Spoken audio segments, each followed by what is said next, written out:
Welcome back to La Ferme de Lettres. I'm very glad that you could come and join me today again. Well, as you can see behind me, it's spring and flowers are starting to bloom, all the buds are starting to grow, and it's that time of the year to sow seeds. So that's what this is mostly about, sowing seeds and getting the babies going for a good start. I already started in the earth. I planted everything that's in the pea family, so green beans, pois gourmand, petit pois, sweet peas, and everything. The idea to get an early harvest of those in the greenhouse, and also to nourish the earth, because as we all know, it gives azote, it gives nitrogen to the earth, which other plants like tomatoes, aubergines, and everything are very hungry for. So I'll prepare this, then I'll take them away, and then the earth will be even better, including the compost that I'm going to put and the manure and everything.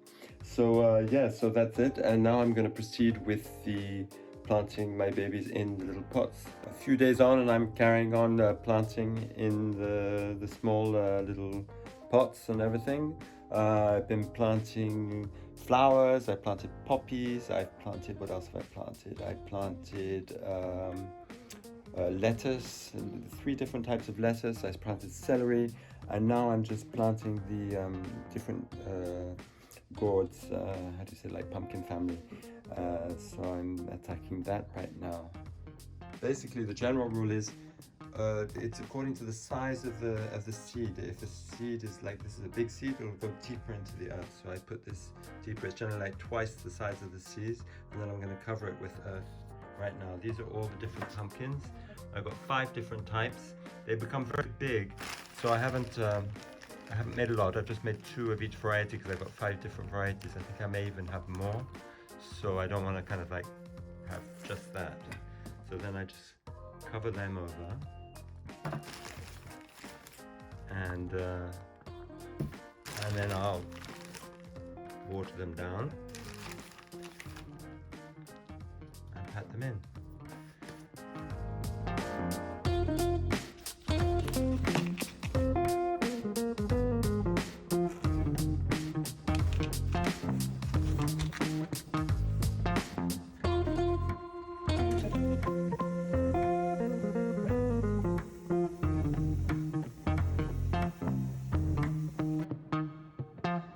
I'm happy to say also that my little swimming pools for the babies seem to be working.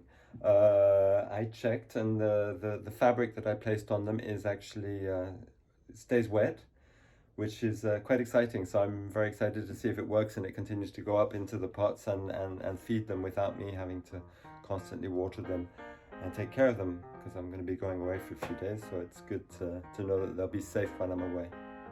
I was watching another YouTuber who's really great. I recommend him, called Hugh Richards. I'll put him into my thing in below, and he was talking about the importance of the earth, and it's so true. The earth is like, if the earth isn't good, the food won't be good, and it's the same with us. If what we don't eat, it's like a chain. If we don't eat well, then we won't have good performance either. So it's really important to get into making good earth and to taking care of our bodies by eating good food. I'm trying a different method for the sweet potatoes this year. Last year, if you remember, I tried putting them in water with toothpicks and then afterwards taking off the buds. I saw another method where you cut them in half lengthwise and you half bury them into the earth and wait for the sprouts, and then you take the sprouts to plant them. So I'm going to try that. Maybe it'll work better. I'm also trying a little bit earlier than last year. Now I'm going to stop for today, so I'm going to leave them, and it's gotten a little nippy the last few days, so to protect them, to make sure that they're okay, because at night it's approaching 0, even though inside the greenhouse I think it'll be alright, I'm going to cover them with a little bit of plastic bubble wrap, and that way they'll be sure to be warm and snuggly in their little beds. After doing all the planting in the greenhouse and setting up my piscine and everything, my swimming pool for the babies, it started to get cold, very cold, and it started to freeze at night. So I was obliged to bring inside my babies. So I put them in the propagator, which is heated, and then they really took off well. So here is my propagator. I bought some lights for it because there wasn't enough light. So I bought some light for it, but they are not really probably very good quality, and I probably need something much better for next year. But it's better than nothing. And there they are. You see they're doing pretty well, most of them. But they are a little long and spindly, and that is a symptom that there's not enough light. But there's not much I can do about it for the moment. In the next few days I'm going away for a few days, and I don't think for the time that I'm going that they will be able to survive without water that long. So I am going to take the risk of moving them into a greenhouse and installing them with some covers and everything so that they resist any cold that is supposed to be coming in the next week.